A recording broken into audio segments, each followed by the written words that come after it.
Hey, hey, hey. Sorry I'm about 15 minutes late, but better late than never. We're having this crazy windstorm right now. So that's really not my excuse. The excuse I'm using is that so it looks like we're live. Hi, I'm Catherine Hood. I'm 15 minutes late. I'm sorry, guys. I try to be on time to everything. In fact, I'm usually early to stuff. But I had some errands to run, and one of them, my last stop was Wells Fargo, and I thought, oh, this will be quick, this will be easy. No, it's not. Anyways, so I'm here, and I actually had to eat before I got on too. It was time to eat, and I didn't want to be lightheaded or fuzzy brains while I was talking to you. But I wanted to talk about cravings because cravings are a big thing. I see it a lot in conversations that I have with my clients. I see it a lot in the group. I see it in some private messages. It just comes up quite a bit. So I thought I would tackle cravings. But before I begin, know that this is your group. Comment on stuff, share stuff, post about your challenges, your barriers, vent about what you're having troubles with, all things healthy and fitness. Keep it PG, please. This group is intended to be PG, not anything revealing or commenting in any sexual way or whatever. If you're over 40, there is a group for that I also run that's a lot of fun. Message me if you want to be a part of that. If you're over 40 and don't get offended easily, and feel confident in your body, love your body, there's that. I also have a group and a community that's for pre-diabetics and diabetics. That is something I'm very passionate about and know a ton about. So if you're wanting to be a part of that group too, that's a different group as well. Hi Herbie, hi Ron, hi Art. Thank you so much for tuning in. As I am here a week and a half, a little over that, till stage. So I go back on stage on the 24th. I'm really excited. It looks like it's official. I've got my number. I think I'm 136, so that's a great number. I'd like it to have a 7 in it, but good luck to me, right? So I'm leaning down.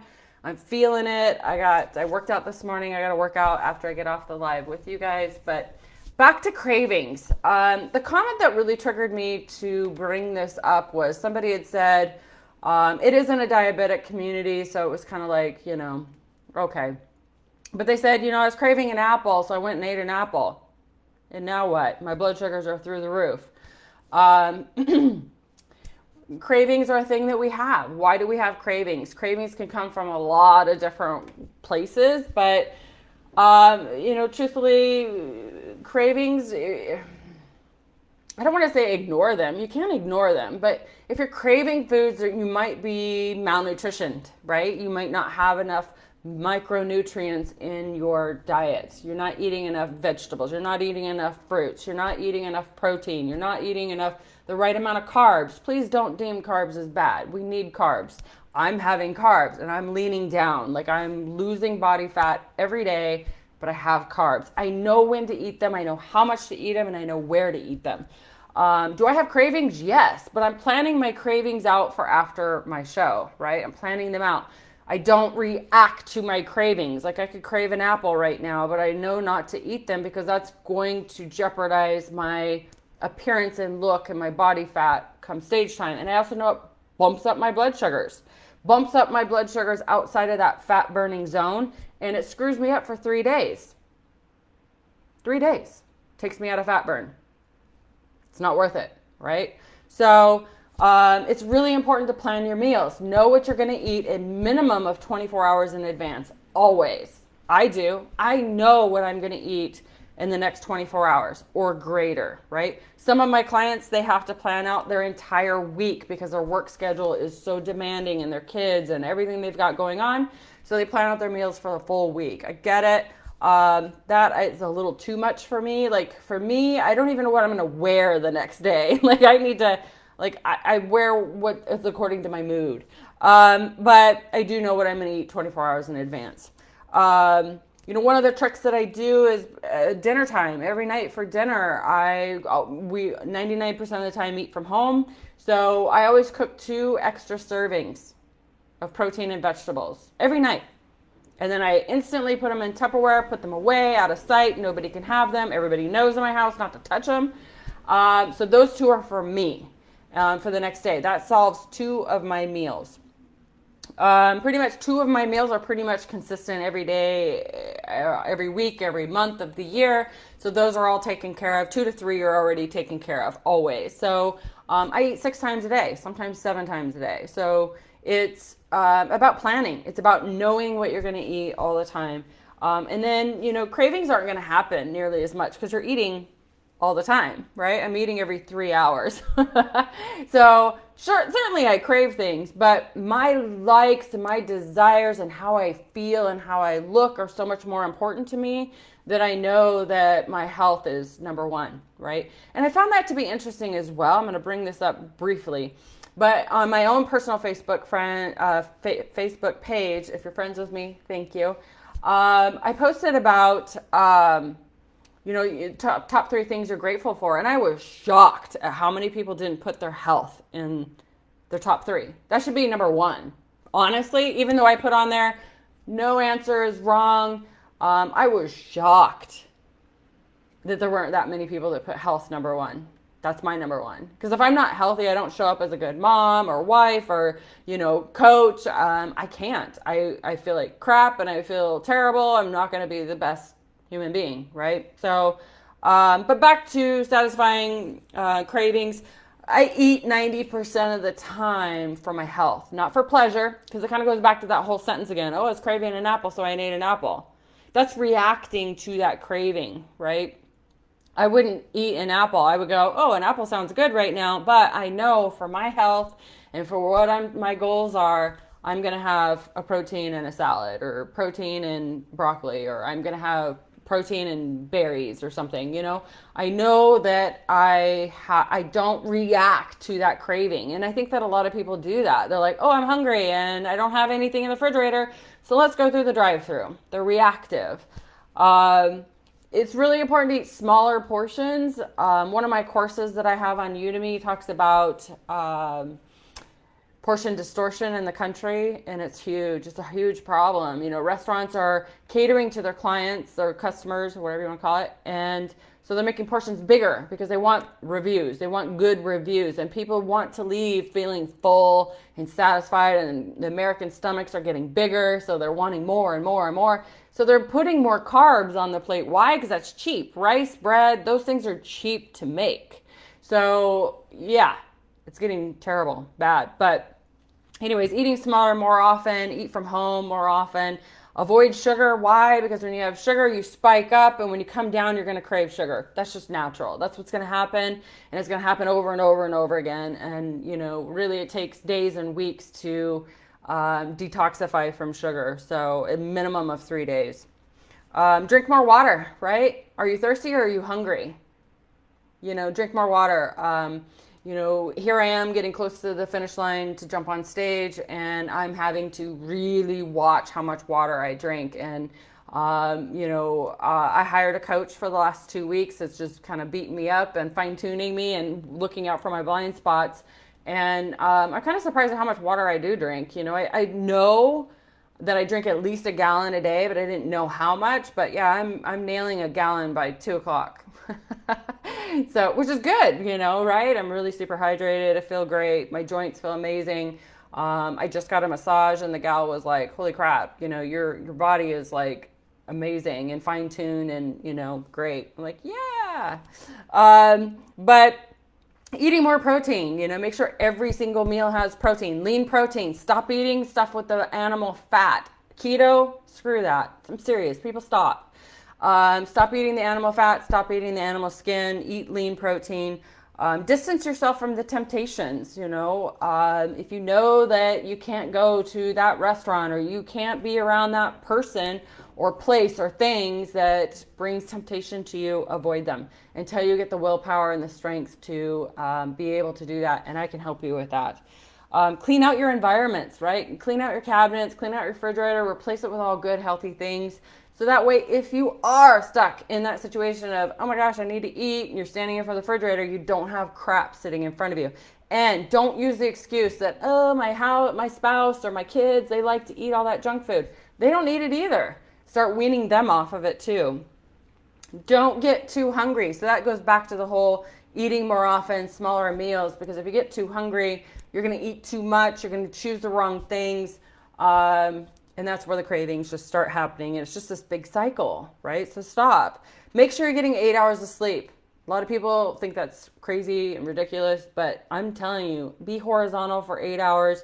Plan it out, time block it. Have an hour before that 8 hours starts where you're no TV, no computers, no iPhones, no phones, no technology. Read, meditate, write stuff down. Really learn how to calm your body down and get a good night's sleep. Because if you aren't getting a good night's sleep, I know you have cravings. Cravings hit hard. Why? Because your body is demanding more fuel to survive the day. It's natural. It's normal. And also your cortisol is really high. So stop and get some sleep and have a consistent sleep schedule every day. Monday, Tuesday, Sunday, Saturday, it doesn't matter. Have the same sleep schedule consistently where you are waking up without an alarm. Manage your stress. Learn how to manage your stress every day. Every day. Learn how to calm the chatter in your brain. Stop worrying so damn much. You can't change the past. You can't predict the future. Just worry about what's going on right now within your control. Turn off the doom and gloom TV and focus on yourself, your health. That's what's important. But get that stress lowered.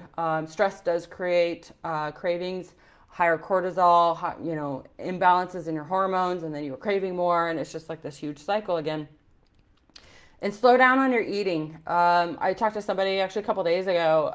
She was in my gym, having all this digestion issues, right? Like her diet is like mine right now, super clean. We're like, she's going on stage 2 and, everything is fine tuned. Like she's got the digestive enzymes. She's doing everything right. And so we're just sitting there micromanaging her day, like trying to figure out where is this digestion trouble coming from. And she's got a really busy schedule. She's got 2 jobs, actually I think 3 jobs technically. And so, she's just really swamped, like busy. And training and preparing for a show is another full-time job. But what it boils down to is she's eating too fast. She's sitting down with her Tupperware and just shoveling it in. Part of digestion is seeing the food, smelling the food, being with the food, being grateful for the food, fully chewing the food, enjoying the food, being grateful for having it, and swallowing it, and then digesting it. But all she was doing, she's skipping all of that and just getting it in, right? Open the trap door, plug in the food, and go. So that is so hard on your digestion, right? Because part of the digestion is a lot to do with your saliva, and the saliva gets engaged by your sight and your smell. So that's the only tweak that we've made, and she feels amazing. Like it totally changed. She's like, all right, I'm going to slow down. I'm going to set a timer and I'm going to count, find out how fast I'm eating and keep expanding on it. So that's what she's working on. But slowing down eating is, really, have you ever eaten like a huge portion of something and been like, oh man, I want more. Where did it go? What happened? Because you didn't enjoy it. You weren't in the moment enjoying that food. You were thinking about 100,000 other things, multitasking on the computer, whatever. Slow down, take the distraction away, and eat. Use chopsticks, use a timer, learn how to eat slower. Some people say eat two things 30 times. I can't do that. No way. But that's gross. But I do really think slowing down and being more mindful while you're eating and more of like a meditation almost, like just being in the moment and enjoying the food will slow down cravings as well because you're really enjoying whatever it is you're eating. But if your health is important, I think this has been my favorite sentence this last couple of weeks. If it's important to you, you'll make time. If it's important to you, you'll create time. You will make the time to move more, hydrate more, sleep more, eat better. You'll make time to spend time with people like me that can coach you and help you if it's really important to you. If it's not, and you don't contact somebody like me and you just keep complaining about it, well, that's on you. That's a choice. But you have to choose the path of being healthy and getting control of your health and understanding and learning what to do. 99% of the time when I talk to people on the phone, I've talked to 2 individuals today that were potentially new clients of mine, and both of them know what to do. Both of them know exactly what to do. Both of them have completely different goals. Both of them have completely different places on their journey, but they both know what to do. The only missing piece was accountability, right? So I offer accountability where I check on you twice a day. We get on a call every 2 weeks and fine tune you and just get you, it's not a diet. I don't teach that. I just teach improving every day 1% or bringing awareness or education to you at your speed. Some of my clients master it in a week. Some of them it takes a year, so everybody is completely different. But I wanted to share that with you. And I hope that maybe I gave some education today with Cravings. So thank you, Art. I am having a great evening. I got a massage just a little bit ago. I felt like I needed that. I'm out, my neck is out, but I'm not going to get that adjusted till next week. So I'll just live with the pain. But hi, Amanda. Yay. Thank you guys for tuning in live and saying hi. Amanda, you're a slow eater already. Mark struggles with eating too fast. Yeah, it's a habit. It really is. One of my other habits is eating everything on my plate. Like, I have to be very mindful. I have to plan it out before I even sit down that I'm not going to eat one thing on my plate. Like, it's just like most of our bad eating habits are created when we were kids. Think about it. How many of us, especially me, you have to eat everything on your plate, or we're poor, right? You eat what you get, and who knows how long you're going to go hungry for, so you eat everything. So these things are typically ingrained in us when we're kids. And so think about that with raising your kids or your grandkids. Don't create these eating challenges later in life, right? Don't have all this sugar in the house. Don't bribe them to clean their room with sweet stuff or eat everything on their plate with sweet stuff. Find something else to bribe them with. Hi, Shane. Thank you for saying hi. But yeah, setting a timer. Amanda, would be a great idea is maybe make it a competition. And see, if you can stretch him just a minute longer each meal and set a timer or not a stopwatch, and just find out how long it takes him to eat and have fun with it. It's not critical. We're not criticizing him. We're not, poking fun or anything. It's just something that he's going to have to stretch a little bit more. And that's what's worked for me, is just really being mindful in the moment and stretching your time a little bit more. So, all right, great, guys. I'm over 15 minutes. I want to try to keep these at 15 minutes, but it seems like that's really hard for me to do. I try to talk too fast, and then it's like blah, blah, blah. Anyways, thank you guys for tuning in. Remember, this is your group, so post your challenges, post your thoughts. What are your goals? Share with us what's going on. Put it out in the universe. It makes a huge difference on your journey. You put it out there like, hey, I'm aiming to lose 20 pounds, or I'm looking to do this or that.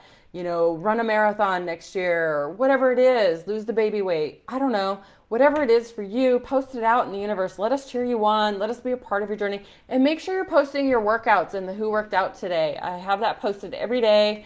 I feel like if I don't post my workout, I'm like, did I even do it? Like, does it count? No. In fact, yesterday I missed it, and I swear I posted it, but must not have hit enter or whatever. But I posted it this morning, and like I said, I've got one more session to do after I get off of here. I'm going to digest just a little bit and then do my 45 minutes of intense cardio. But anyways, guys, I appreciate everything you do for the group. Add your Facebook friends that are on a journey too. We could use more people in the group, more support, the better. I'd love to meet you. If you need help, message me. We can always chat for free once, and then I can help you on that call or help you in the future. So, all right, guys, thank you. Bye.